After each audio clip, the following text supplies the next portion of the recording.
Your sister-in-law? Yeah. Okay, nice. I have to say hi, though. Oh, okay. Yeah, tell her to just chime in. Are we on? Yeah. All right, everybody. Welcome to week 3 of Investigations. So glad you're here. Do we know that Robin's on? For sure? We don't? He's trying Okay. to get on. All right, so hoping you're out there, Robin. And then we had a couple others who are checking us out on the live stream. I'm glad that you're here. We started last week and we covered a massive one question. So, but it was like super important, this whole idea of can we trust the Bible? So we're crossing that one off, but it was pretty cool to realize that there is no disputing that what we have in the Bible is what was written. So that's just a kind of a fascinating thing we can take to the bank. And now we're just going to take these in order. And by the way, and you guys here in the room, like we can jump if we want to, but I think we'll just go in order. And unless we just have something burning that we say, oh, can we please handle this week? So we'll deal with these origins questions. How did the earth get populated if we only started with Adam and Eve and Cain? And I think this is asking about where Cain's wife came from, right? Like, I don't think we're asking there, like, how could we possibly get 7 billion people from an original breeding pair, right? Because I think that that's obvious. Both, like, so remember last week we said that Christians kind of divide up into 3 different camps when it comes to the origins questions. There's young earth creationists, old earth creationists, and theistic evolutionists. And I don't think that there's a single person across that spectrum who thinks that it's a problem to get 7 billion people from an original breeding group. The theistic evolutionist believes that the bottleneck of humanity never was smaller than several thousand individuals. So that is, and so then you say, well, how do they believe it? They don't believe in a literal Adam and Eve. That's kind of what makes that's kind of what sets them apart from the old earth and young earth creationist groups. So if you're in either one of those other groups, I think the really thrust of this question is, where did Cain get his wife? And the answer is, if you're a young earth creationist, the answer is it's his sister. And that maybe freaks some people out, especially if they think that kind of violates Moses's incest rules. But keep in mind, this is before the Mosaic law was in place, and so we're in the creation design, not under the law. And the law is kind of a temporary steward that's going to handle us until the new creation period comes in. And in the original creation design, the moral framework for sex is, for this reason, a man shall leave his father and mother and be united with his wife, and the two shall become one flesh. And so what the moral aspect of that, what's related to moral sexual partners is contained in they leave his father and mother. So there's any sexual association with your parentage would be forbidden in that, but not necessarily with your sister. And young earth creationists would hold that the human genome was pure because we were created fully perfect on a perfect earth with no death, no disease, no destruction, no suffering. So if the human genome was perfect, the threat of marrying your sister and having genetic mutations lead to problems with your progeny, with your children, wasn't there. So that's just kind of how the young earth creationists kind of deal with that. You got an original breeding pair and then many children. Remember, they live long lifespans, so they can have many, many, many, many children. And so the idea of the numbers isn't an issue on that view. And the issue of incest or inbreeding isn't an issue on that view because of what they would consider the pristine genome. That makes sense? So again, like, and remember last week we said that Christians are answering these these questions in different camps. And I think that what the beauty of the Christian position is we're kind of open to follow the evidence wherever it leads on this one. I think if you're an atheist, you there's one game in town, and it's Darwin. And if you got problems with Darwin, then you got no options. And as it turns out, Darwin has a lot of problems. And that's why old earth creationists really part ways with theistic evolutionists, which is fascinating because, they'd look at it and say, listen, we don't have a pre-existing biblical problem with an old earth. We don't have an issue with that. There's some old earth creationists that are even friendly to common descent. Change over time, no issues. So what is the issue then that an old Earth creationist has against a theistic evolutionary position? And the issue that they have is unguided. So, Rick, I'm sorry, but you're going to have to elaborate on common descent and Oh, sorry. So change over time. I don't have a clue. Okay, so old Earth creationists don't have an issue with some of the stuff that would be standard fare on a Darwin model. Yeah, Michael. Oh, this is a little bit off topic. Is there a black marker? Because You can't read that? No, they can't. Okay. And our lights are not doing any better. Oh yeah, got it. Okay. So on a Darwinian model, is that one going to be better? Because that's the only one I got. Okay, I guess we're gonna have to do with that because I'm looking for black. Okay. Yeah, we check in there and we maybe can find one. So there's some things about the Darwinian model that an old Earth creationist doesn't have an issue with. One is that the universe and the Earth is old. They're resolved to that without tripping up over some Bible problems like, does the day in Genesis 1 equal 24 hours, or could it mean something more? The second thing that they don't necessarily have a problem with is common descent, which means that all living things come from a common ancestor. So this is like, that would be Darwin's tree of life, right? You have an original organism that branches out. Ah, thank you. Look at this. We have black. So they don't necessarily have a problem with common descent. You know, Darwin's tree of life. Or they don't necessarily have a problem with change over time, meaning that species can change, that there's morphability that creatures have, change over time.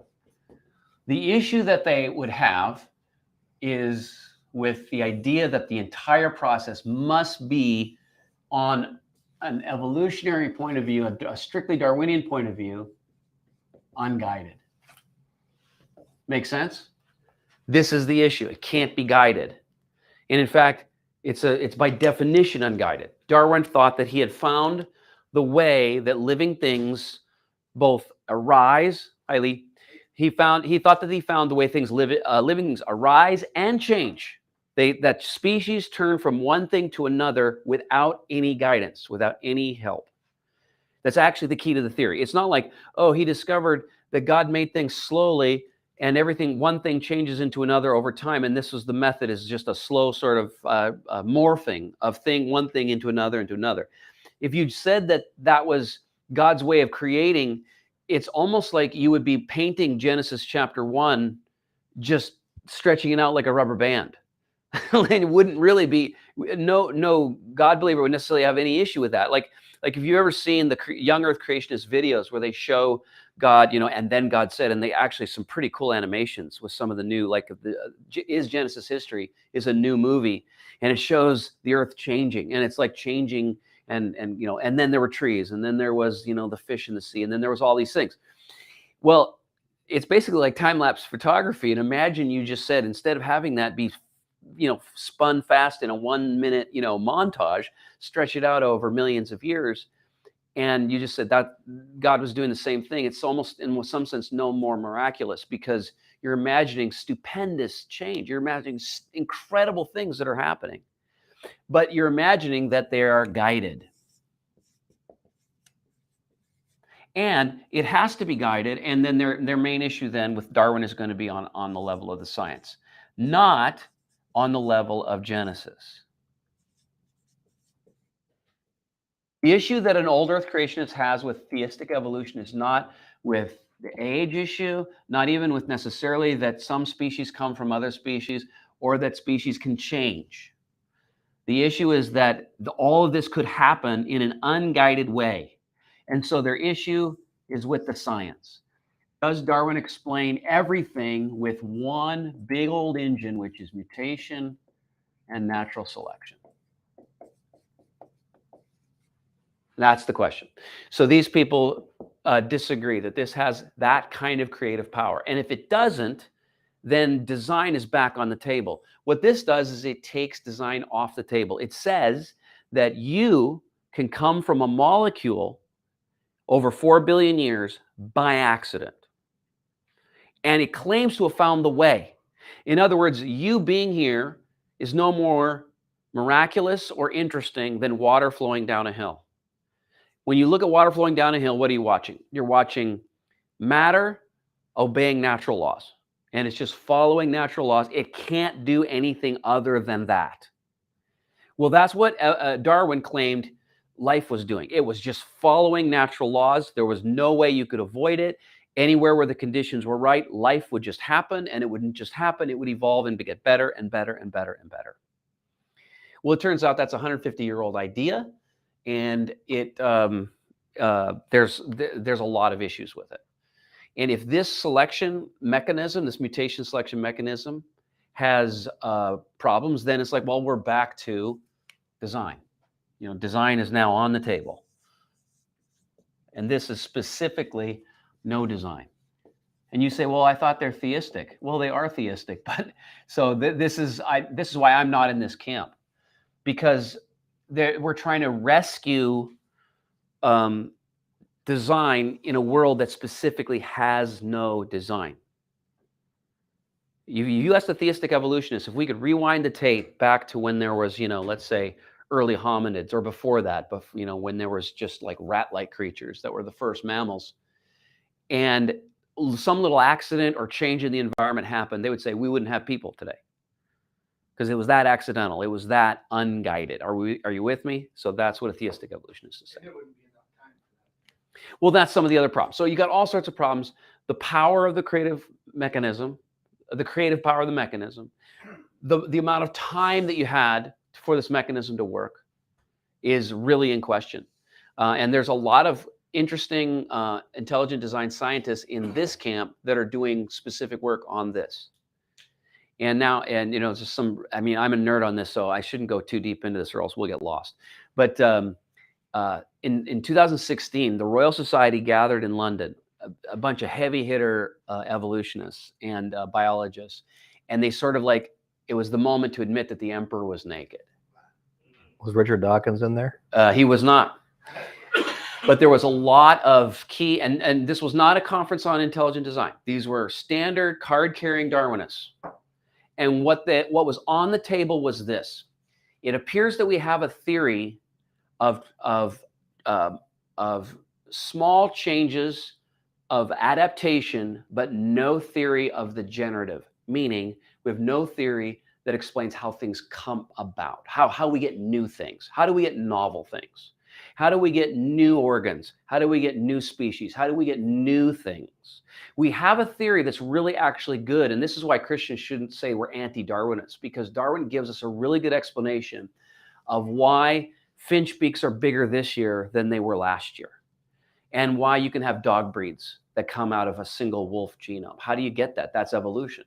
But it's microevolution. And it looks like we have a really great theory for how nature favors certain things over time. So for example, the polar bear is white because of a gene malfunction. The polar bear is a brown bear with his fur color gene that's broken. Well, it just so happens that that particular mutation is wildly successful in the Arctic, where everything is white. So nature favored that and selected for it. And that's this. And that's unguided. We don't have to impose a divine origin of that. But can you get a bear out of a mouse? Can you get a whale out of a mouse in 10 million years? This is a completely different question. Okay, but that goes in, this is where I get confused. If that is the case, then, well, if God made the earth and it's designed to be the Arctic, is it Arctic? Doesn't that speak design that refers to be white of the climate and the evolution of that, whatever climate that is? Well, yes, I think and so you say to yourself, isn't it amazing that God can make the genome elastic enough that it can accommodate these different environments? Exactly. Yes. Like if you look at your Chihuahua and think this came from a wolf, wow, that's an elastic genome. Oh my gosh, Your Chihuahua, what do you own? You have a Fox Terrier or something? He's a Scottish Terrier. He's a Scottish Terrier. He came from a wolf. Can you believe that stupid little There's guy? no way. There's he did. You look at the genome, and it's almost and he can breed. He could breed with a wolf. So that tells you it's the same species. And yet, one little yapper yep, yep, yep, yep, yep, He is. is descended from this majestic, was barking at the window, howling at the moon. Okay, so what's going on there? Microevolution. And it's verifiable, and that stuff, you can prove that in a laboratory. That's what Darwin based his theory on. He looked at the success that intelligent selectors had with farm animals and said, we can make a Hereford cow out of this sort of wild bovine thing that were much skinnier and much longer legged and much less heavily meated. And we could make a Hereford cow out of that. That's evolution. Change over time. But he just extrapolated it. And there was a lot of presumption. And he knew there was a lot of presumption. Darwin was a really good scientist. And he just knew that he was presuming some things. And he just felt that the theory would be borne out by more research. And two things have really stood out against it. Number one, he had no idea where the mutations came from. He had no idea. In 1860, no one knew what the genome was. So Darwin actually it seemed like he hinted sometimes that parents could pass on acquired traits. So like for example, just like if a creature attained a jumping ability, let's say, because it was foraging in trees a little bit over its head, that its jumping ability would be passed on to its kin, and then it would jump even better, and then its kin jump even better and better and better until you'd have finally a squirrel or a kangaroo or a whatever. Well, we now know that's bunk, because changes are not acquired. Heredity comes from your genes. Arnold Schwarzenegger did not give birth to heavily muscled children. Right? So he acquired those traits. He did not pass them on. He might have passed on his large bone structure and so forth. So these are all problems with the mutation selection mechanism. And it's something, so people in this camp are sort of doubling down here recently. There was a large movement of pretty heavy named Christian thinkers saying, listen, church, we've got to get with the program. We've got to buy into Darwin, or else we keep looking like we're anti-science.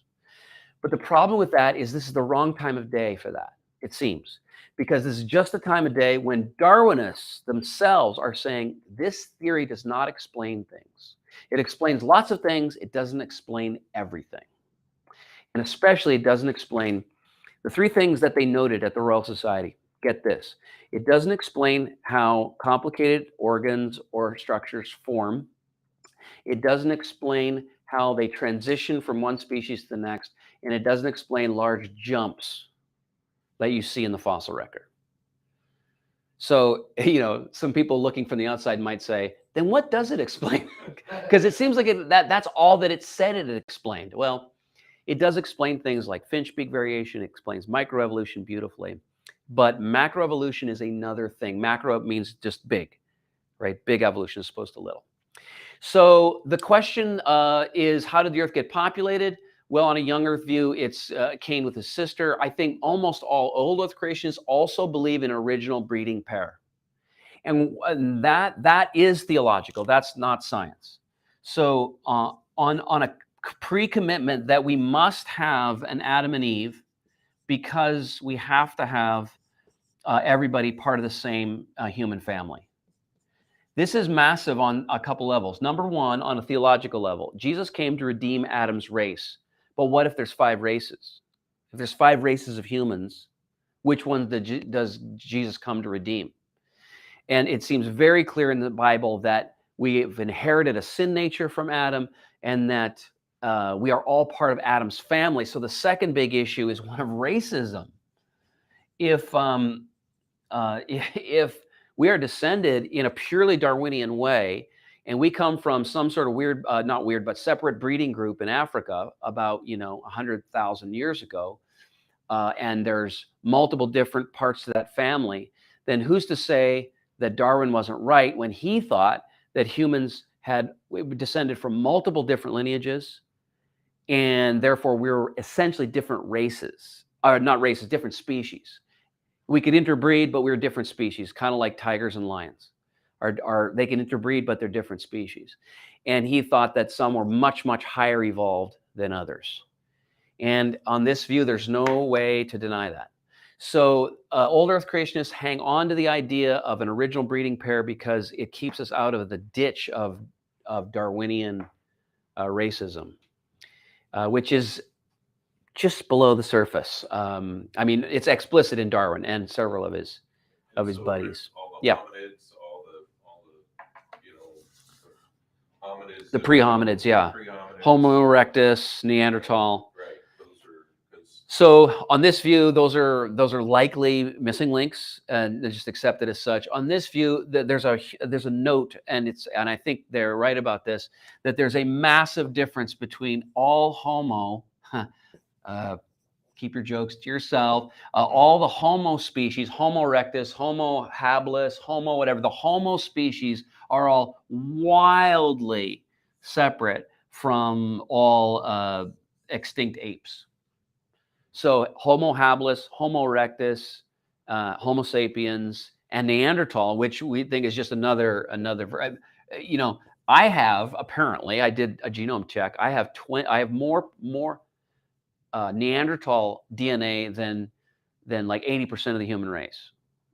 Yeah, not just me individually, but basically Germanic whites from Middle Europe, which is where Neanderthal lived, have more Neanderthal DNA than anybody else in the world. Well, what does that mean? It means that Neanderthal and Homo sapiens could interbreed, and it's entirely likely that Neanderthal was just humans. They were just humans with specific genetic traits. They had a heavier brow. They had a larger cranial capacity. They were heavier boned, and they were a little shorter. It also seems like they might have all suffered from rickets, which explains some of the depictions that you have of Neanderthal in your textbook like this.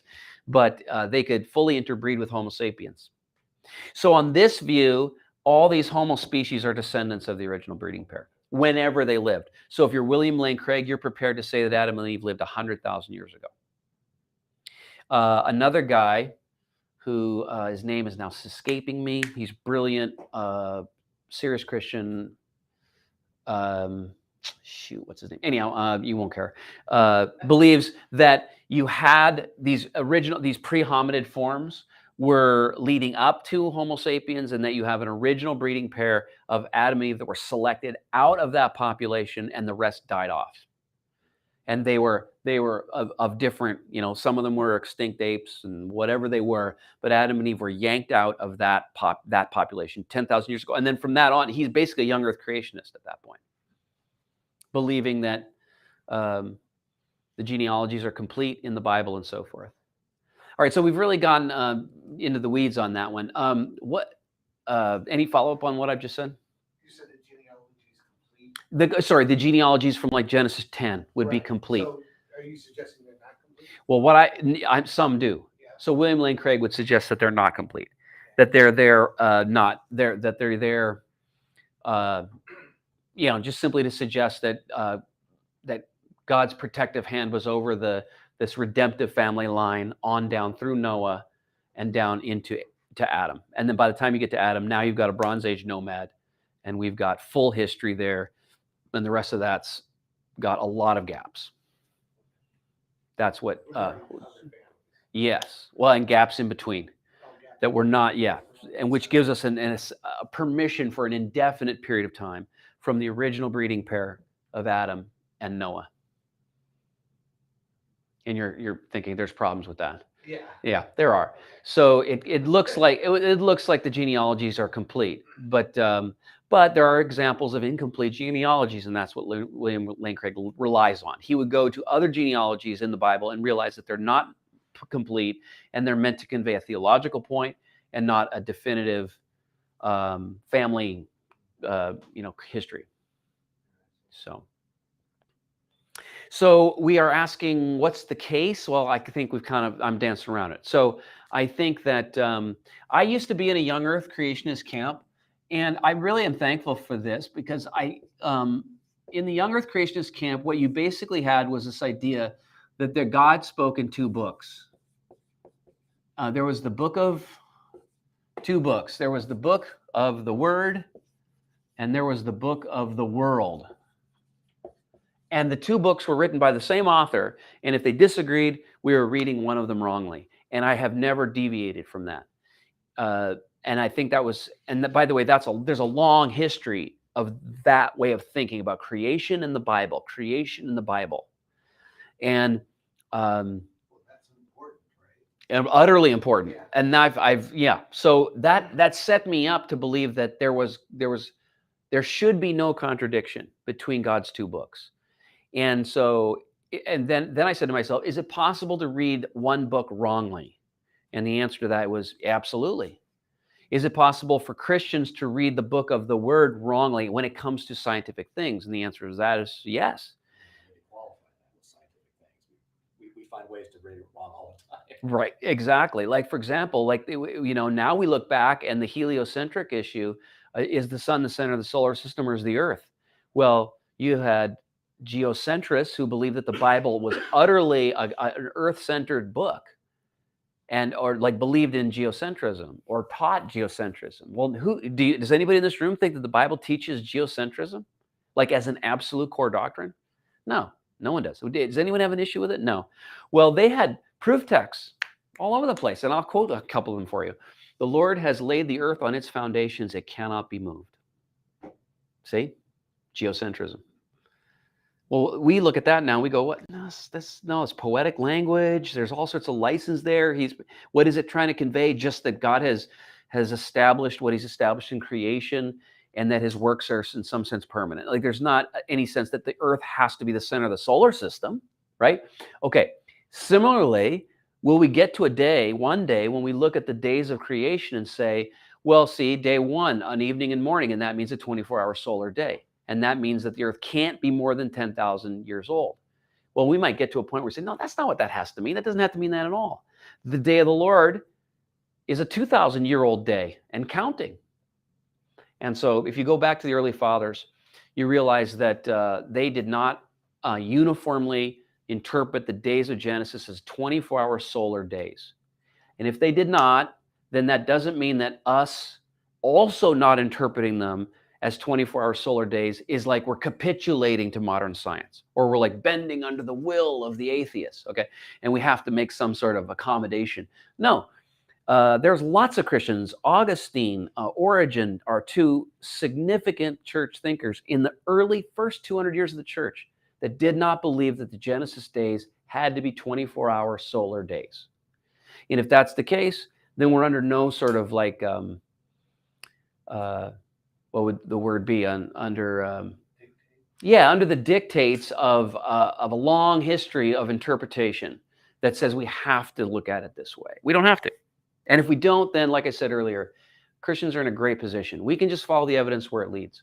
If God did make the earth through a Darwinian method, in some sense, it's more miraculous than anything that a young earth creationist could have imagined, because it imagines that a wolf-like creature could turn into a blue whale in less than 10 million years. And I listened to a lecture one time that just went through some of the morphological changes that a wolf could have to go through to become a whale.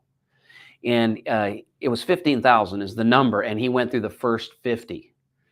And, and just when you start looking at it, nostrils from here to here, the elongation of the snout, and one of the most fascinating, and I brought it into a sermon series once because I just think it's so awesome, is the testicles. So to have your entire life cycle happen in water, you have to breed in water and you have to give birth in water. And whales breed and give birth in water, but they're mammals. And mammals have the testicles. The testes are outside the body. Why? Does everybody know from biology class? Temperature regulation. Well, how are you going to do that? If you're a whale, you can't have the testes outside the body. It's way too cold. They're swimming in 50-degree water. So the temperature regulation goes way below. Sperm are made at 92 degrees, something just below, right? Just below body temperature. So, first generation of Patacecus, that's the wolf-like creature that doesn't have, or that starts to live its life fully in the ocean, and it's dead. It can't create babies because it can't make semen or sperm. So So how are you going to get this job done? It turns out it's an engineering miracle.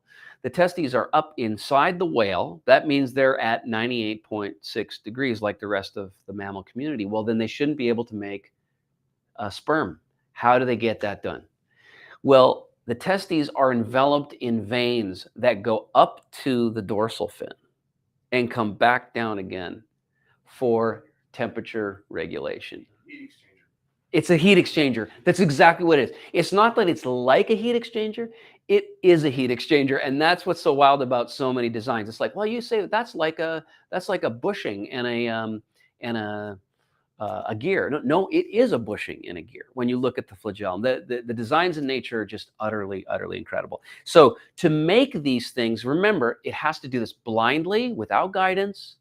It has to do it by accident, one tiny little step at a time, and it has to be able to capture the good change, and that change can't know where it's going. So for example, to take the testes outside the body and to move them inside the body permanently, it has to know where it's going in some sense to be able to make the slight successive changes. So if God did it exactly like that on a Darwinian model, well, we're left with an indescribable miracle.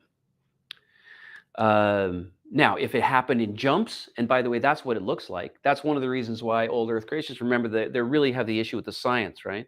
So the science over here on the fossil record is not helping us. There's jumps, there's massive jumps. So you have, they call it different things, like they call it the mammalian radiation, where like there's just mammals everywhere. And then the flowering plants, there's flowering plants just show up out of nowhere. And the Cambrian Explosion. The Cambrian Explosion is called an explosion because literally every body plan that you see right now on planet Earth came into existence out of nowhere in that strata. And it's like boom, boom, boom, boom, boom. And the most complex designs, wild, crazy science fiction animals came into existence without any precursors in the fossil record. So it looks like it happened in jumps, which would probably be predicted on this model and definitely would not be predicted on this model. So the case, there's the case. So any thoughts about that? So I moved from here to here, basically based on, for me, this is my story, based on the time issue. I never felt like we needed to be married to a young Earth just for this issue of time. Not because I found Darwinism to be compelling. I didn't. But I just found that days, there was no, I was a young Bible student, and I just knew that days did not have to be interpreted as simple 24-hour periods in the Genesis record. In fact, even in the Genesis record, the word day has at least 4 different meanings in that one chapter alone. So for example, when Moses says that God made the sun to rule the day, he means the 12 hours of sunshine. But when he says evening and morning, the first day, he means a 24-hour period of time. And then in chapter 2, verse 4, he says, in the day that the Lord God made the heavens and the earth. Wait a minute, it was 6 days. So the very next verse after the first chapter closes, the entire creative epoch is described as a day. So Moses already using that word in an elastic way.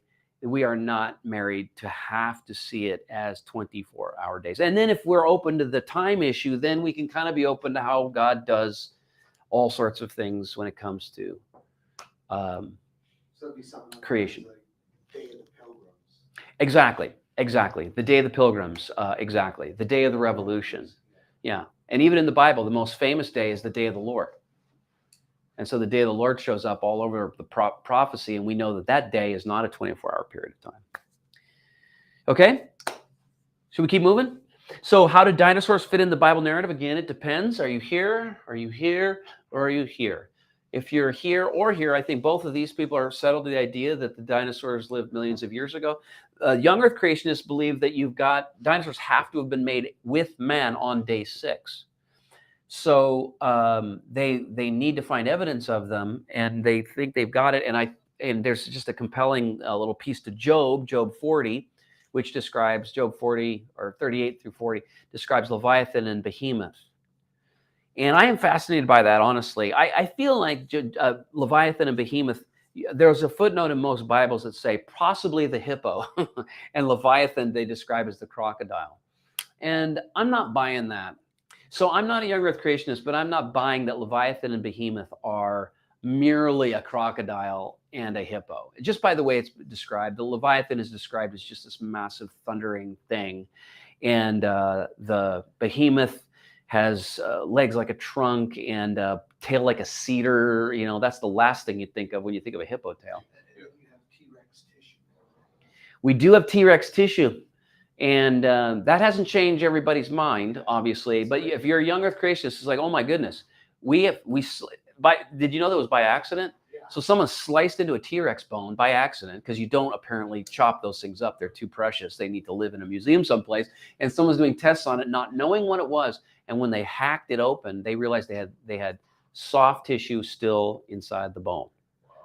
And Fossil, after what was ostensibly 50 million years, yes. like actual soft. Soft tissue. Now, no reclaimable DNA, I don't think.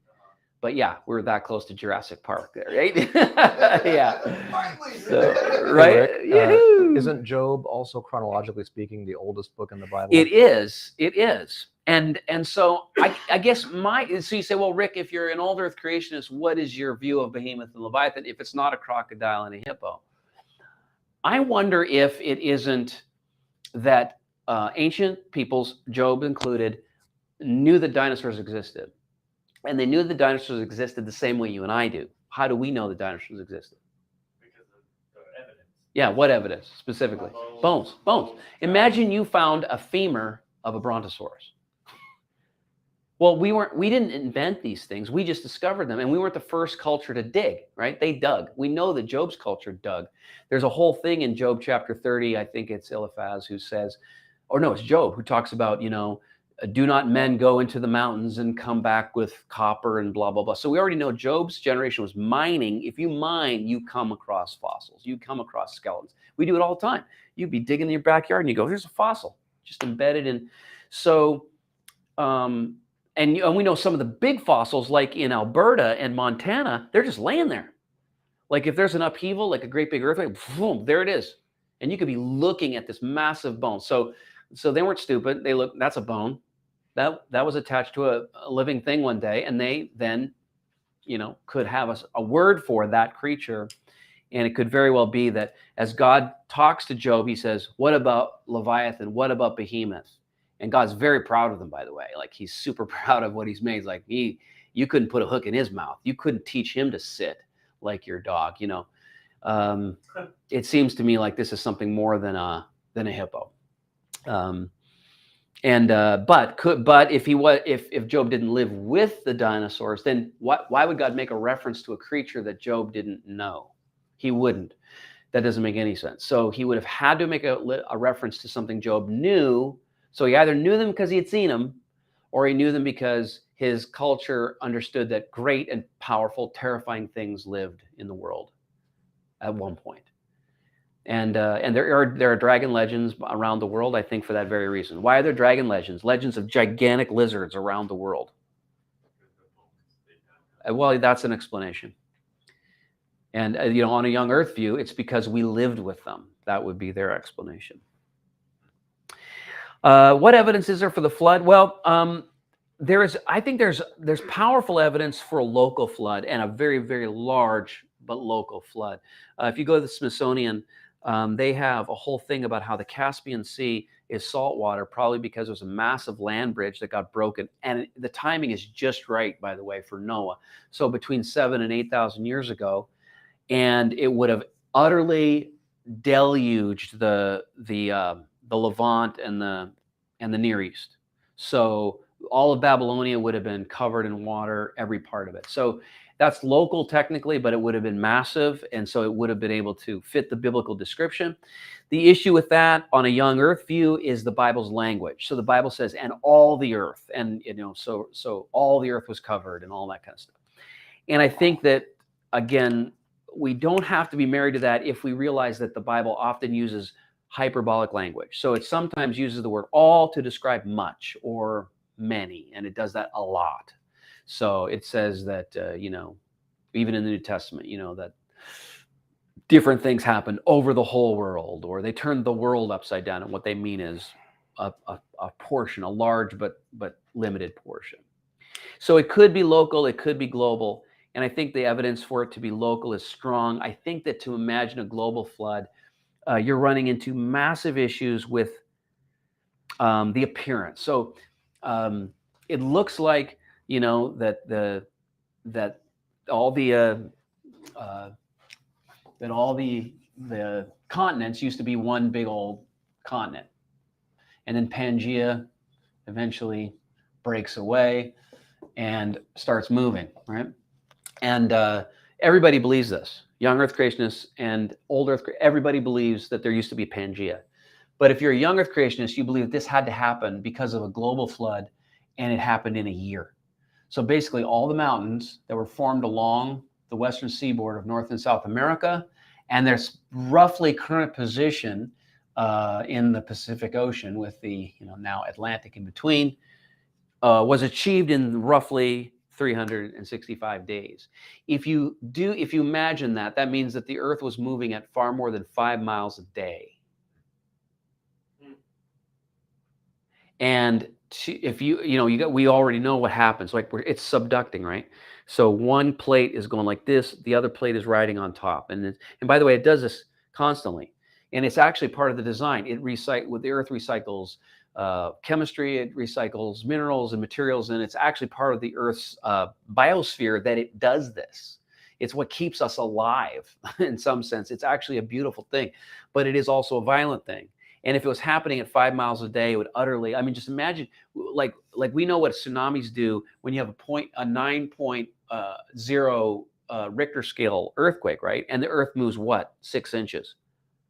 And then like everything, you know, tidal waves, and things are destroyed, and, you know, buildings crash down. Okay, well, imagine 5 miles, and not just in a minute, but like in a day, and not just once, but every day for 365 days. It's just, I think we're talking about a life-ending kind of thing. And then, so you say, well, God could have just artificially propped up life during that time. Okay, he could have.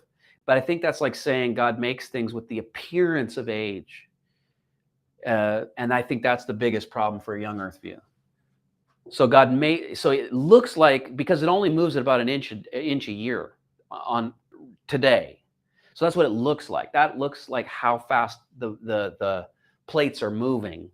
And what we're to believe is that the current process was interrupted or sped up massively at some point in the distant past. Which is to say, don't believe what you're seeing, because it looks like it's old, but actually it's really quite young. And it has to do that not just with plate tectonics, but also with light. So the light that's coming to us from stars, right? We know that it's coming from billions of light years away. But light would have no, on the flood, it would have No. I mean, something like that, if you did an instantaneous shift. Kabamo. Bam, you're gonna have water coming up and over and out and everywhere. Well, yeah, so you'd get the flood. There's no question you'd get the flood we're talking about. But could you imagine the Earth surviving such a catastrophic thing? Anything surviving? And I think the answer is not if the current processes that we look at were valid back then. And what does the Bible say survive? Well, you know, anything that was on the flood or on the ark, and then I guess anything in the water. So it wasn't a massive. It ended everything. Yep. So there's the young Earth view. So anyhow, what's the evidence for it? I think that there's good evidence for at least a local flood, and you have to check out some young Earth resources to look at the evidence for a global flood. Any questions on that? Okay, so someone asked about the Nephilim in Genesis chapter 6. And these are, the Nephilim are those who came down. That's directly translated from Genesis chapter 6, verse 1 and 2. And let me see if I can fire up those verses. There's basically 3 different ways we understand who the Nephilim are. And they're either the sons of Seth, which is the righteous line, right? So there's the unrighteous line of Cain that's talked about in Genesis, and there's the righteous line of Seth. And so some believe it's referring to the righteous line of Seth that then commingled with other lines. Or it means just simply mighty rulers, or finally, some presume that it means angels. And let's just talk about that for a second after I fire it up here.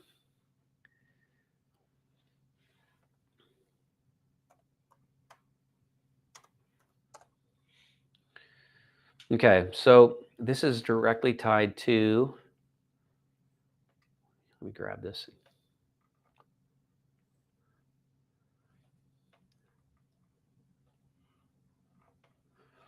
So then the people began to multiply on the earth, and daughters were born to them. Sons of God, the sons of God saw the beautiful women and took any they wanted as their wives. Then the Lord said, my spirit will not put up with humans for such a long time. They are only mortal flesh. In the future, their normal lifespan will be no more than 120 years. In those days and for some time after, giant Nephilites lived on the earth. For whenever the sons of God had intercourse with women, they gave birth to children who became the heroes and famous warriors of ancient times. What happens right after this is the flood. So clearly whatever's happening, that's very, very bad. It's very, very bad. But the question is, what is happening? So the sons of Seth, everything really hangs on the phrase sons of God. And the sons of God is used exclusively in the Old Testament as a reference to angels. And so it is probably almost only because of the weirdness that we're looking at as an implication for that interpretation that would cause us not to assume that, because everybody else has assumed it. The Jews assumed that. The early Christians assumed that. Everybody has assumed that the sons of God are angels. So there you go. I think that that's the right interpretation. I think, as weird as it is, I think what we are being told is that at some point in the distant past, that you had fallen angelic creatures who were God's overseers and stewards of the earth, and they usurped their role, and that was what defined them as fallen. And this is part of what showed God that they could not be trusted with the stewardship of the world. And this, by the way, is consistent throughout the Bible. It looks like angels are these mighty spirit beings that have been delegated oversight over certain, it looks like, regions and the earth as a whole. And here it looks like some of these actually find a way to manifest physically in order to have intercourse with women. And there's these hideous hybrids that are as a result. That's the most straightforward way to look at it too. Like if you look at it as sons of Seth, first of all, Seth isn't mentioned. Daughters were born to people. The sons of God, if sons of God is the righteous line of Seth, they saw the beautiful women and took any as they wanted as wives. There's no mention that they are from a different line. Instead, you kind of have the most natural reading. Sons of God is a different species, if you want to put it like that, as the women who are clearly human. And the Lord said, my spirit will not put up with humans, with man. Again, it's not like with Seth. Nothing specific to Seth. So yes, there's a lot of debate about that. But any further questions about that? Because it does put out a really, really wild, it presents us with a wild ancient earth. But I think that this also is consistent because it's a spiritual warfare world that's being painted in the Old Testament. You have a mighty spirit being there in Eden, and he's already there, pre-fallen. And then you have these sons of God that show up all over the place, and God's saying that he has delegated them, and he actually divided up the nations according to the number of the sons of God. He says that in Exodus chapter 34. So it looks like the ancients, and Moses in particular, believed that God had arranged for humans to be under the stewardship of these mighty spirit beings. And once they fell, they maintained that jurisdiction, but then God takes Israel as his portion, and that's the way the Bible describes it. I will take Israel as my portion, and the rest of the nations will be, in some sense, handed over to these other, hideous fallen usurpers who they then worship. And what do they call them? Well, they call them their gods. They are their gods. They are their idols. They worship them. Marduk and Baal and all, they worship them. And so as they worship them as idols, they're just a hunk of stone. But there's a being behind them. The Bible is convinced that the gods are in some sense real. The gods are real. The gods are these mighty fallen beings that were meant to steward the world, but fell in that responsibility. And this is the grossest abdication of their role. And that's why it seems like there's a wild split here, and the rest of the narrative makes a major turn. And now God's going to grab back what has been stolen by his enemy. So the fall happened after? Well, it looks, the fall happened not after this. No, it happened before this. But after there's successive falls, Lee. That's the thing. Oh. Like, see, we put all our eggs in the one fall, which is Adam fell into sin. And it is the most important from our perspective. But Well, there's I a, think before that, 'cause Satan was there. exactly, there's a fall before Eden, clearly. And then there's another fall. And by the way, that's what the Nephilim directly translated, those who came down. So it implies this idea of fall, that the ones who fell or fell down or whatever. There's the various translations of that. So this is another fall. And at this point, and it seems like every time there's a great fall, God does something amazing. So there's a fall of this angelic serpent that shows up in the Garden of Eden, but God has humans. And it seems like to all the world, well, it seems to me, that he has implanted humans as his imagers on the earth that has been already, in some sense, pre-existently corrupted by that serpent, because he's already there. So that, again, I think puts strain on this interpretation that Eden has to be this perfect environment, that it could be that Eden is an oasis out of the wild earth that is already being affected by the serpent, the usurpers, or the stewards who have fallen in their role. And it also add credence to the knowledge of evil. Not, Yes. Not in death. And then, so that knowledge is what the Yes. taking of the fruit was. Yes, exactly. Yep. Not the becoming, it's just the knowledge of something that already existed, had to already exist. Yes, exactly. Evil was already, right, it was already a thing. Also, death. Yeah. God threatens Adam and Eve with something that they must have known existed. Right? It doesn't make sense that God said, in the day you eat of it, you shall surely die. And Adam would go, what does death mean? What is die? What does die mean? He doesn't say that. Like, he understands that there's a threat that's associated with that tree. And how would he know that? It's probably because, I would think, on this view again, that he knows what death is because Eden is an oasis. God has pulled Adam and Eve out of the wild earth that the serpent has affected, and he's now calling them to image himself all over the earth. And so in some sense, and he is a Christ to the earth. And there's really good biblical reasons to look at.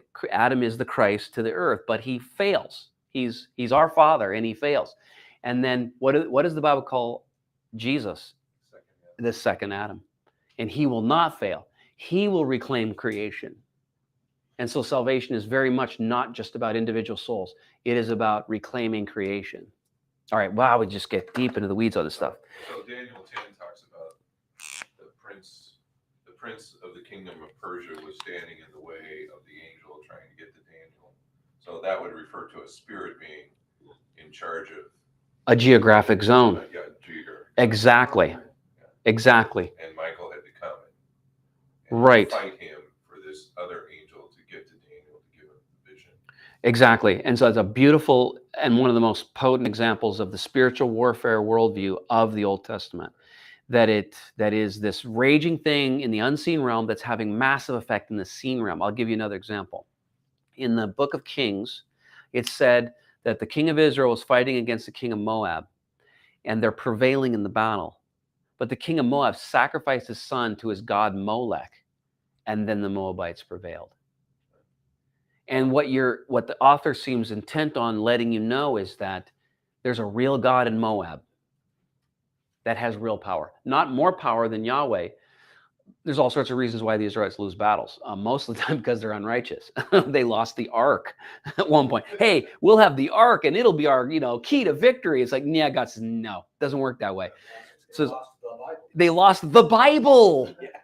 So there's all sorts of reasons Israel loses in war, and it's not because Yahweh is too weak. But in this particular instance, it seems clear that the Moabites prevailed because their God enabled them to, based on the sacrifice, the blood sacrifice of the king who offered his son in sacrifice. So these hideous interlopers, these stand-betweens between us and God, who are meant to be the intermediaries who would, like a good king, channel us to a worthy worship of God, instead took that worship themselves and somehow used it, needed it, and could use it to give privileges and benefits to their worshipers.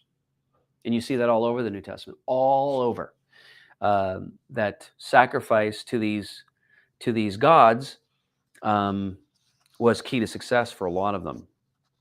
So yes, so it is to answer the question about the Nephilim, it's part and parcel of a whole world view. And the worldview of the Old Testament is one of warfare. And I think under that, I don't think there's another way, honestly, to interpret sons of God except as angels. Because it fits, and then it fits everything. By the way, a great book on this. So if you want to read further on this, it's called Unseen Realm by Dr. Michael Heiser. Unseen Realm by Dr. Michael Heiser. And actually, there's another one, a more readable, shorter version of that, called Supernatural by same guy, Dr. Michael Heiser. And he's got lots of YouTube videos, by the way, if you want to just go look. He's super smart. He lives in Bellingham, by the way. I've met him. He's a really cool guy. And he, by the way, is one of the scholars in residence for the Word Bible program. That's what he does for a living. Logos, not Word. He's done a lot of materials, teaching materials that are available on Logos Bible software, Old Testament courses. By the way, the guy can translate it in, I think, 10 different languages, including Akkadian. He's ridiculously smart. Yes, yeah, fascinating. And going all the way back to young Earth, old Earth, he says, look, if you look at the language of Genesis chapter 1, Dr. Michael Heiser says, the first day doesn't start till verse 3 because the poetic structure is really explicit. And God said, and there was evening and morning the nth day. That poetic structure starts in verse 3. But verse 1 starts with, in the beginning, God created the heavens and the earth, leaving what he says is an indefinite time period between the end of verse 3 and the beginning, or end of verse 2 and the beginning of verse 3, the first day. So there could be any amount of time you want. And then again, we're free to follow the evidence wherever it leads. By the way, that whole debate about sons of God, it's a debate. So as you get into scholarly works, including Michael Heiser's stuff, you'll find books on other scholars who disagree with him and can give their case. Yeah, very right? much. So, and it's secondary. Like nobody's. Yeah, it's the one. I mean, you can fight people in the parking lot over it, but please don't. Yeah, exactly. All right, let's move on, shall we?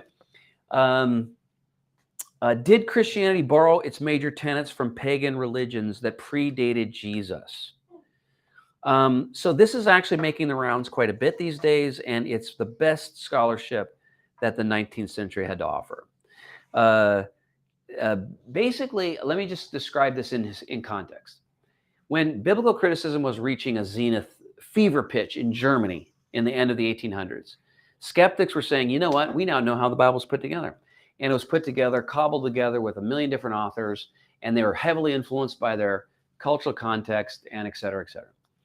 And a bunch of things happened that wildly pushed against that narrative. One of them was the discovery of the Dead Sea Scrolls, and all sorts of other things. But in that fever pitch of biblical criticism, the idea was that Christianity was a phenomena of Greek thought. That was just taken for granted. That if you needed to explain Christianity as a phenomena, all you needed to do was look at the Greeks. And you would say, the Greeks had a way of looking at the world, a way of looking at the gods, and they had all sorts of old myths and tropes that they then sewed onto a little story about a little known character named Jesus. And if you need to understand Christianity, all you need to do is go look around the Greek mythical world, and oh, yep, there's the feeding of the 5,000, there's the, and you would be saying to yourself, oh, I found all of the preceding sort of strands of Christian thinking and storytelling from the Greek context. Well, it turns out that's entirely wrong, entirely wrong. If you need to understand the Christian phenomena, you need to look at it as a Jewish phenomena. And that's what we discovered in the next 100 years of scholarship. And we found that over and over and over again that the entire New Testament is a product of Jewish mind. And so the idea that it could have come out of just sort of cobbled together mythical, Greek thinking is now it's considered utterly unbelievable. But in the age of the internet, all those old ideas are recycling on the internet. And so what you'll see is that Jesus is like Horus, Jesus is like Mithras, Jesus is like this, like that. And so what They don't do it the other way. yeah, there's no bar. So there's four things to say about this. Number one, that the comparison is usually exaggerated, like wildly exaggerated. So I'll give you an example. So it's said that the Bible's or the Christians' practice of baptism came from the cult of Mithras, which is a bull cult. And the way that they initiated new converts is that they would stand underneath, like in a trench underneath a bull that was gutted. And when the bull was gutted, all of its blood would flow over the initiate. And they didn't even call that baptism, but the trope was that that's where baptism came from. Well, utterly exaggerated, right? Because, the Christian practice of ceremonial washing didn't involve blood, involved water. The other thing is it's often post-dated. So another example is that Christians celebrated the communion meal because I think, again, it was the cult of Mithras. When people gathered, they would have a meal together. And as it turns out, every reference we have to Mithras religion celebrating a meal together are post-Christian. So which way does the borrowing go? If there was borrowing, it looks like it went from Christianity to Mithraism and not the other way around. Third thing you can say about these is often invokes a common feature. So for example, Horus, I think. I'm getting the detail wrong. But one of these ancient gods was said to have 12 disciples. And what's the evidence of this? Well, there's one plaque where it shows the god surrounded by 12 figures. But guess what those 12 figures are? Those 12 figures represent the signs of the zodiac. So common features things that are common to a bunch of things are things like 12. You know what else is common to a bunch of features, religions, regions, is anything associated with winter and summer solstice. So why? Well, because that's universal. Everybody experiences the longest day of the year and the shortest day of the year. So if something is attached to that in Christianity, like Easter, for example, that does not connect it to these fertility rite cults of the ancient pagan period, who also had massive celebrations in spring, because that's when the spring, celebrated life out of death and the whole thing. It was just, and this is no marker against Christianity. Of course it's not, because if you think that God is trying to reach everybody with this message, the idea that he baked the most significant events in the Bible, number one, the Passover, and number two, the resurrection of Jesus in the spring. And he was trying to communicate this to people who around the world worshiped the nature in a significant way, saw that as a significant, what? New life. Yeah, they saw new life, that somehow that the creation itself was speaking some kind of truth out of which they could apprehend something important. And then along comes a message that says the real God, the God who's responsible for all this, loves you so much and did something amazing in spring when we celebrate new life. Well, this is not a blow to my faith. So if the Christianity has that in common with pagan features, this does not suggest borrowing or that Christianity is a pagan phenomenon. And finally, the New Testament is just simply reliable. So there's nothing reliable about the story of Horus. There's nothing reliable about the story of Mithras. There's nothing reliable about any of those ancient God creation stories. But the New Testament begins like this: in the year that when Caesar Augustus was Caesar and Pontius Pilate was governor of Syria and all that, Luke lands the entire story in time and space. And so there's nothing like that in those pagan religions. So I think that was Steve's question, right? So Steve, hope you're listening. And if you're not, maybe we'll get you on the recorded. Just watch their recording. Anything else to say about that? What was the, I remember reading something that was it the concept of hell was borrowed, was brought in. Like Hades? Yeah, Hades was brought in from that it wasn't mentioned at all in the Old Testament, but somehow infiltrated the New Testament and became part of the Christian religion because it was the... Well, it is true that the concept of hell is very murky in the Old Testament. In fact, the entire afterlife is a murky concept in the Old Testament, becoming very clear in the New. And a lot of that stuff did solidify inside of Judaism in between when the prophets ended and when Jesus shows up. So, I mean, there's... Was it Zoroastrian? Zoroastrianism, yes. Was that? Well, they might have... you're saying, did they invent hell? Or did they influence Judaism? Yeah. And so that's how it came. I mean, that was something I read that, like, hey, there was never hell until these guys showed up, and then we think the Jews just kind of borrowed that, so Jesus just kind of jumped in on that. Jumped in on it. Yeah, yeah. Well, it's definitely true that that the afterlife is a murky idea, but you do have the shadowy land of the dead in the Old Testament called Sheol, and it's just not that's where everyone goes. So everyone goes to Sheol, and there's just simply hints in the Old Testament, and there's hints at both heaven and hell. And if Zoroastrianism, I mean, that's again, it's really difficult to locate borrowing when it comes to the fact that you have some of those concepts already baked into the Old Testament, even if in veiled form. For example, Sheol, but also heaven, like Job says, and Job's the oldest book in the Old Testament, as James said. In Job, you have, and I know that I will see him, that my Redeemer lives, and I will stand again on the earth, and I was like, what the heck? He's talking about resurrection.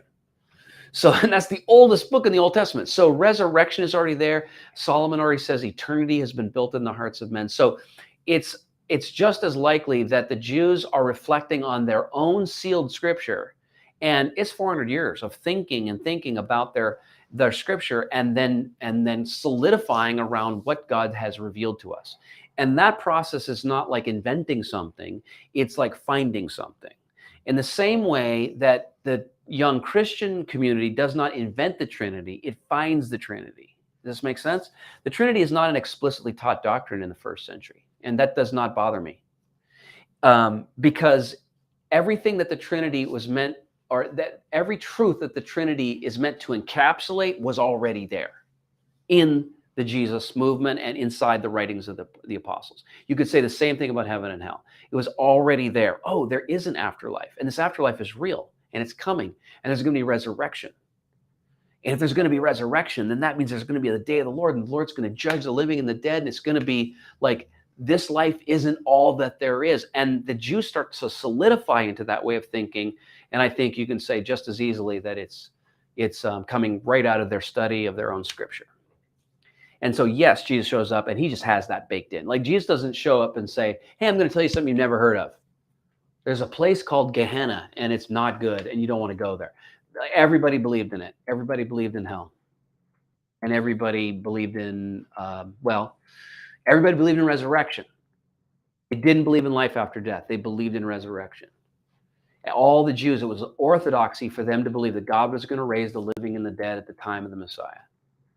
That's why when the thief on the cross, who was apparently a very bad man but had his Torah down, he had gone to Torah school, says, remember me when you come into your kingdom. Believing him to be the Christ, he knew that if there's any hope for him, it was going to be at the time of the end, when resurrection happens, and he's thinking distant future, whenever he's thinking. And Jesus brings that distant hope, grabs it, pulls it right to today, and he says, today you'll be with me in paradise. So he further fleshes out our understanding of the afterlife, heaven and hell. He further lets us know that the beginning of the afterlife is right now. Your lights go out here, your lights go on there. Oh my goodness, today I'll be with you in paradise? Yes. And then that carries forward into Paul, where Paul says to be absent from the body is to be present with the Lord, and how I long to be there, but for your sake, I believe I'm supposed to be here. So this idea that there was going to be an immediate hope, boom, the day I die, I'm present with the Lord. But that didn't overturn the Jewish hope that the full meal deal was not now, not even immediately after death, but only at resurrection. And that's why some of the other streams of Christianity, I love the way they do funerals. Like we buried Jeff Swanson's father. We were just down there. He's an old Lutheran. And the top of the printed program said, celebration of the resurrection of Larry Swanson. And it was just that there's that built into the Christian hope is this idea that someday Larry is not just in the presence of the Lord now, but he's coming again with the saints, with the Master Jesus when he comes to restore all things.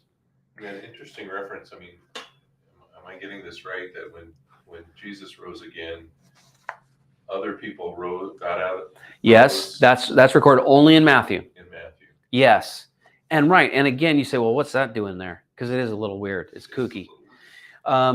So I don't think we're married to the idea that has to be pre-resurrection, resurrection. But I do think that's what Matthew is saying. What he's saying is that because Jesus rose from the dead, all flesh will be raised. And there was some kind of foretaste. Now, what kind of foretaste? Physical bodies raised again with their resurrection, spiritual bodies? I don't think so. Because I think that happens only once, and it happens at the end. You think it was just more of a Lazarus kind of thing? Yeah. People just woke up. Well, no, I don't know. That's a really good question. I don't know. We should go. Do you have that? Can you get that for us? It's in Matthew, and it's difficult. Yeah, it's difficult on a Christian view. If you just take Matthew at face value, you say, wait a minute. I mean, if these can't be resurrected bodies, because that's happening at the end of time. And is God pulling them back out of the repose of the dead? Because that's where we believe people go after they die. They go into the presence of the Lord, or they're held for judgment. So, but what about in the Old Testament when they took the bones and turned them into create living beings again? Well, that's a prophecy. And that's a prophecy in Ezekiel specifically about the Jewish nation coming back from exile. Them bones, that? Yeah, them bones, that whole thing is from a prophecy. And I saw the bones, and the bones attached to each other, and then flesh came on the bones. And he says, Son of man, and then God interprets the vision, and he says, even so I will bring Israel back to the land. Yes, that vision is all about Israel coming back from exile, being replanted in the land. Matthew 27:52. Read it for us and just shake us all up here with Matthew's weird thing. With Matthew getting kind of loony on us. Yeah. Okay, this is right after Christ's death. It says, and behold, the curtain of the temple was torn in two. I'm starting at verse 51. And that's in every. And behold, the curtain of the temple was torn in two from top to bottom, and the earth shook, and the rocks were split.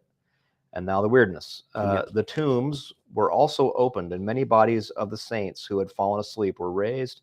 And coming out of the tombs after his resurrection, they went into the holy city and appeared to many. So, yeah. So it seems like there's a direct reference to physical resurrection because the tombs themselves are opened. And if this is supposed to be married to the idea that Jesus will himself be pulled out of a tomb, we believe that resurrection isn't even a thing if it's metaphorical. Well, it said after the resurrection.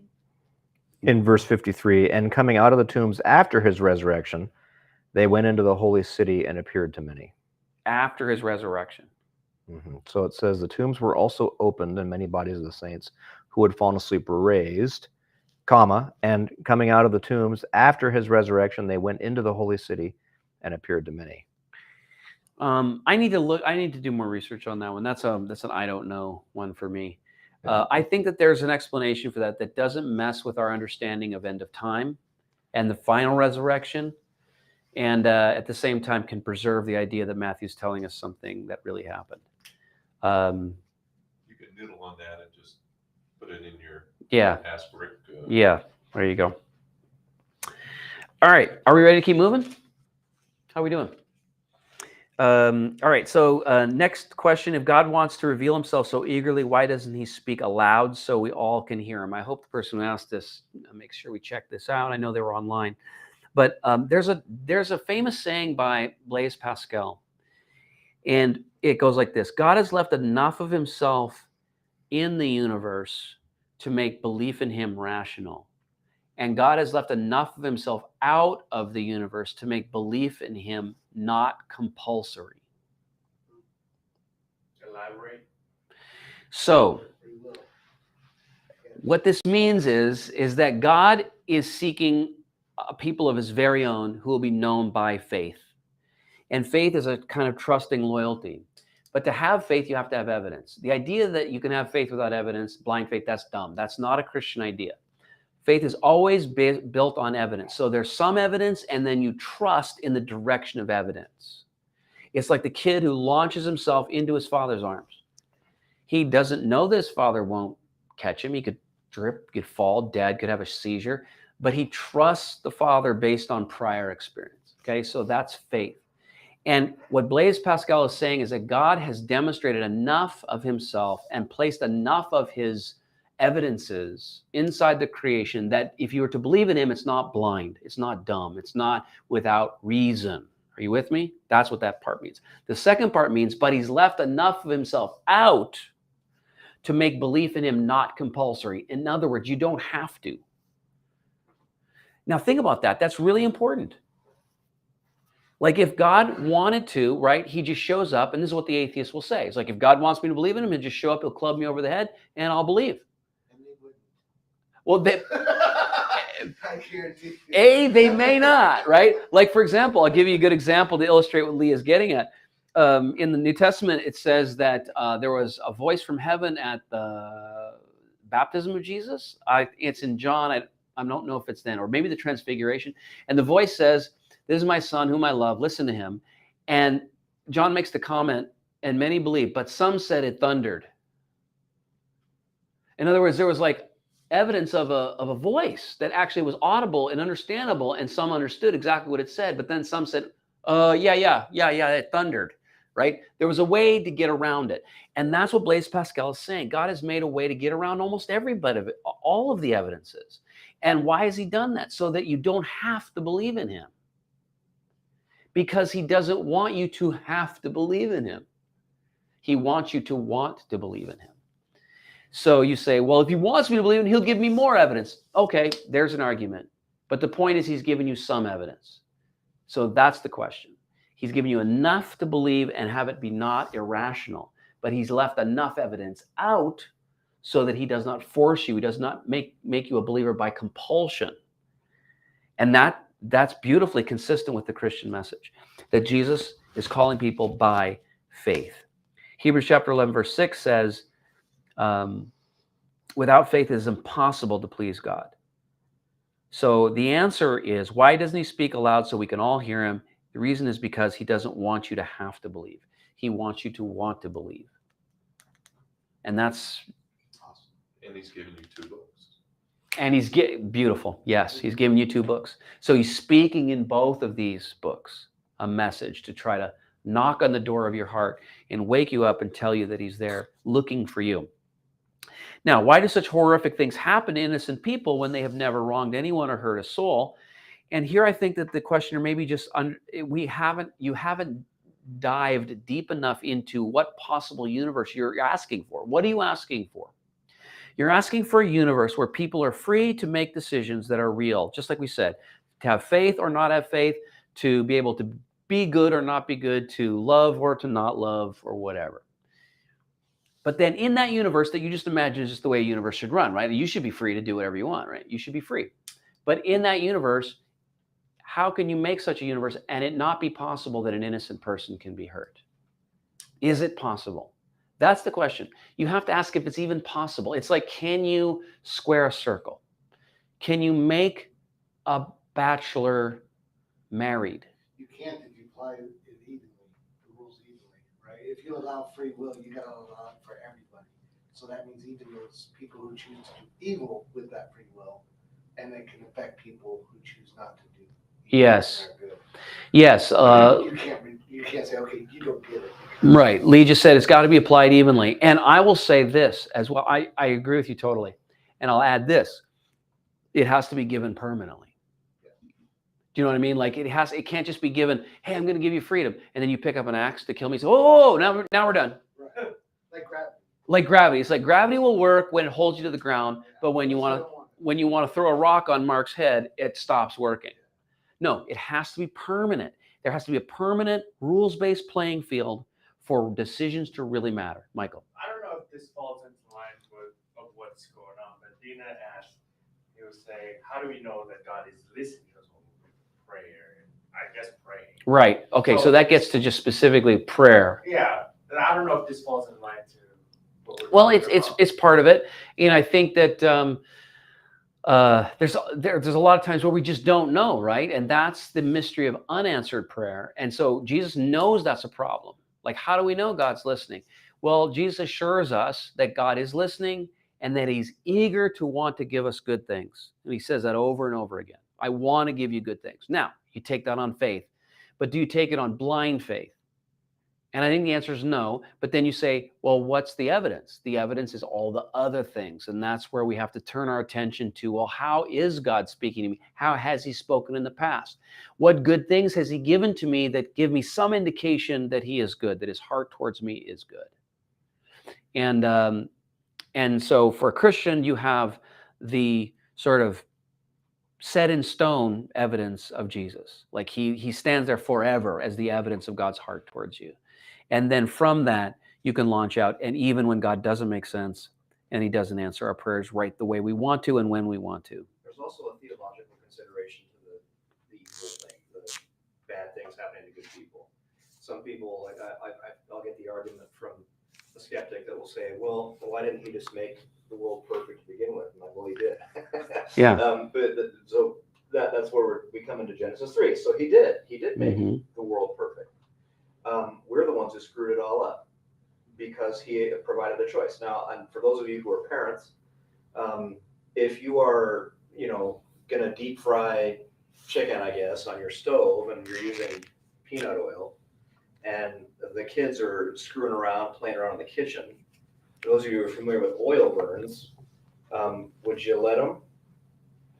Probably not, right? As a parent, you're like, get out of here, get out of the kitchen. You can't be in here. Because as the adult, you know that the cost of an oil burn, not only could it kill them, but if they survive it, it'll disfigure that child for life. And it's an excruciatingly painful way to get injured, right? Now, reverse time back to pre-Genesis 3. God is watching Adam and Eve. They're about to screw up. And the cost of what they're about to do by eating the forbidden fruit from the tree of knowledge, the tree of good, from the knowledge of good and evil, is astronomical. They have no idea. They can't compute what the cost is. They don't see the future the way God does. And yet he allowed them to do it. He even allowed Satan to recruit other angels in heaven. He permitted all that, and he didn't kick Satan out of heaven until he actually crossed the line and tried to take over. Imagine the restraint. Imagine God's restraint to not intervene.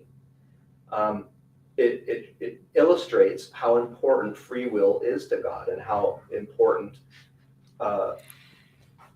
actual love is to God. Like, if I were to go home and say, honey, to my wife, you're obligated to be married to me. I don't care if you choose to be married to me or not. It doesn't mean as much, right? She chooses to be my wife. I choose to be her husband. And that's required for actual relationship to exist. Yeah. I want to piggyback on what you said. Like what you said before we mucked it up, it was perfect. Does that mean that there was no sense of death? There was no sense of the things that we on this view and this view, yes, for humans. for him. Yep. I was talking For about Adam. sin. For Adam. Yes, for Adam and Eve, they were born deathless. Now, fascinating little detail that confirms this. There's a tree of life and death in the garden. And after sin, do you remember the detail? in the story? What? Okay, the detail in the story is after sin, that tree is blocked. So it gives the sense of, I'll just say it like that, it gives the sense that immortality was conditional upon their continued obedience in this oasis called the garden. And the threat of death outside the garden was there. In the day you eat of it, you shall surely die. Oh, you mean like everything that's happening around outside the garden? Yes, just like that, Adam. Oh, okay. Wow, that's really bad. Okay, so he eats of it. Out you go. Into death, into the world of death, where you will die. He says, well, but I'm immortal. No, it's conditional immortality. It's immortality that's conditioned upon his continued obedience, which was access to the tree of life. It's a different tree than the tree of good and evil. And that access to that tree is strictly cut off after. And so, shoot, where am I going with this? You're talking about perfection and death and all that kind of stuff. Yeah, it was perfect and we mucked it up. And so, yeah, and then we mucked it up. So we descended back into everything we had been yanked out of. We had been pulled out of this for divine purpose, to be God's imagers, perfect imagers on planet Earth, and to extend his shalom everywhere over creation. Rule and subdue, tend and care. Those are our mandates. And we screw it up. And now we become part of the fall. Yeah, part of the fallen world. Which apparently, well, again, this is that Satan is somehow part of that. Okay, so I think 10 and 11 kind of are the same question. Shouldn't good people be protected by God? And how do I find my way out of Jesus loves everyone but me? I think there's the same answer to both of those. And that's, I think we need to deeply consider Hebrews 11. So Hebrews 11 is this litany of faith heroes. And every single one of them suffer, like they suffer a lot. And by the time you get to the end, the author is saying, well, one of them was sawn in two. They had their women had their children, yanked out of their arms. And what's his sort of summary statement after all that litany of faith heroes, that terrible things have happened to them? He says the world wasn't worthy of them. And so I think that feeling that A, good people should always be protected, and B, it looks like God loves everybody else but me, is built on this idea that if God favors me, nothing bad will happen to me. And that's false. And that's false as judged by the people that God favored in the Old Testament and in the New. The people that God favored went through trial, in some cases, terrible trial. And of course, the most pristine example is the Lord Jesus himself. Was Jesus unloved by the Father? He was loved the most. The Father loves Jesus more than anybody because the Father loves the Son. I mean, John just goes into it, right? In rapturous language. Only the Son knows the Father, and the Father loves the Son, and the Father affirms the Son only does what the Father says to do. There's this incredible intimacy and oneness. The Father loves the Son. And the Father selected the Son for just untold suffering.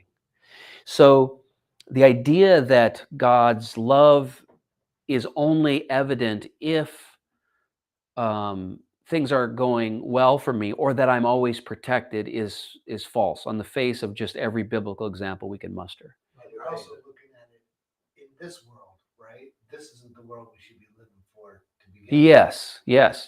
This is just something. Exactly. And well said, because the end of Hebrews 11 is they were looking forward to New Jerusalem and the whole thing. And then he said, and then us and together with them, basically, he's basically merging their hope and our hope. So I think that that's true therapy. So Jesus loves everybody but me, but everybody deals with that. Michael and I were just talking earlier. I hope you're not mad at, but we were talking about jealousy. He and I both, like looking at how God looks at other people and he's gifted them special, and man, they're doing great things with their life, and what about me? And I'm not doing great things with my life, right? Stuff like that. And he and I were both kind of commiserating on that. But again, built on this idea that if I'm not doing and or experiencing the very specific blessings and or successes of person A, that I'm not loved like person A, or I'm not gifted like person A, or I'm not called like person A, or God doesn't have a plan for me. All that stuff is false. All of it's false. So we just have to start doing true therapy when we get into that. And the person who asked, shouldn't good people be protected by God? The answer is no. I mean, shouldn't they? I guess assumes that if God loves you, then He will protect you. And I guess the answer is yes, He will, but only in an ultimate sense, and that's what Lee's getting at. So you will be protected. Yeah. Yep. The perfect example of that was in the situation in Babylon, where everybody wanted to bow to. Yes, Nebuchadnezzar and the big idol. Yeah. And I said 3. Yeah, Shadrach, Meshach, and Abednego did not want to do that, and no. Right. And right. They were never harmed. Now they were okay. So are they a case for the fact that God doesn't protect or does? That's what I'm saying. Right. Almost both, right? Because God doesn't stop them from being thrown in the fire, but He does protect them in the fire, and eventually they are rescued. So we could look at that and say, well, if Jesus really loved me, He would pull me out of every fire. But notice they don't have that attitude. If you listen to their speech before they get thrown in the fire, they have a beautiful attitude. They say, we will not bow to you, O King, because the Lord our God is able to save us. But even if He does not, we will not bow to your idols. So beautiful attitude, right? They don't presume that God has to. Yeah. They It's an presume that acknowledgement He of His sovereignty. can. Right. It's an acknowledgement of His sovereignty. Yes. Yes. Yes. Okay. Does that help? Yeah, that does. By the Okay. way, the whole good things bad things happening to good people and vice versa has been that's old. That's been around since Job. So that was Yes. one of the reasons why Job's friends were so freaked out by what was happening to Job, is because they knew that he was a righteous man, not sinless, but he was a righteous man. Right. And they were looking at what happened to him, and they're all thinking, "Man, I don't live a life as good as he does. What's going to happen to me?" And that was why they were so desperate to convince Job that he had somehow made a mistake, and that's why he was suffering. And all he had to do is repent and turn it around, and everything would be fine again.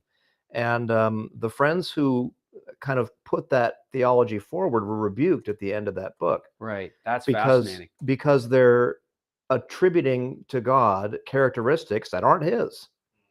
It's like that. I'm sure that annoys Him. Think about that. Like when you think about what James just said, especially as it's framed the way we ask the question, Jesus loves everybody. Who does God love? Well, He loves everybody. But in this particular story, who is God favoring? It's Job. It's Job. And who's having the crap beat out of him? Job. It's Job.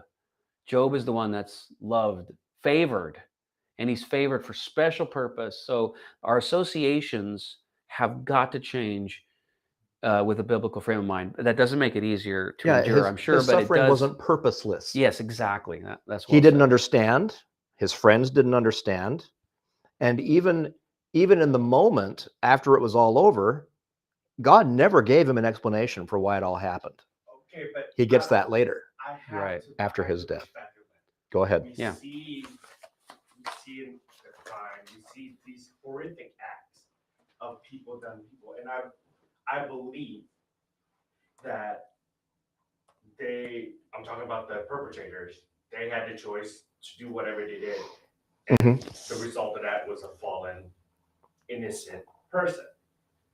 My question to you is, it feels like they were just minding their business, and at the wrong place at the wrong time, they got caught up in whatever it is.